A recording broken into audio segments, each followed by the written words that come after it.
Today I'm going to show you Bauırsak. Here we go. You just give it a bit of a, a workout. Just imagine it's your wife. Yeah, my wife didn't hear that, did she? No, good. Okay, so we work the dough, yeah? The dough has been left for an hour or two to rise. As you do, and you sort of get it about level. Let's take a knife and you just sort of slice it like that. It's pretty easy. We need to cut these up. Sort of rough squares is good, about the same sort of size. We're actually going to fry them, which is fairly unusual for dough, but it's how it's done in Kazakhstan, so that's how we're doing it. I'm going to show you how to make şelpek. When I was in Kazakhstan, I was quite impressed that the people were very slim. In this country, we have many people that are very, very overweight. Oh, it's just wonderful.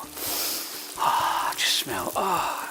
We have a thing in the UK about chefs, and the routine is never trust a thin chef.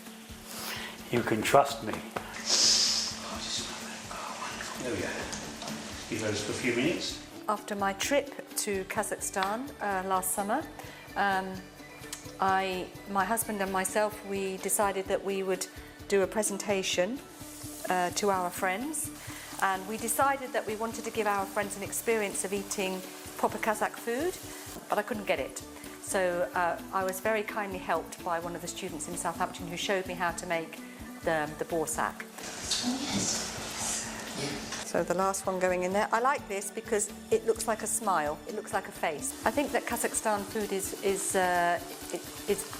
very simple, the idea, but it's very, very tasty.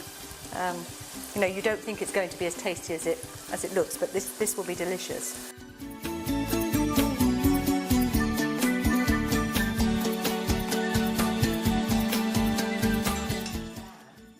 Sırızan, bata, beryan, üstem, bolsan, meryan, ikaras ben ku, jesan, ah, trilekti, togien.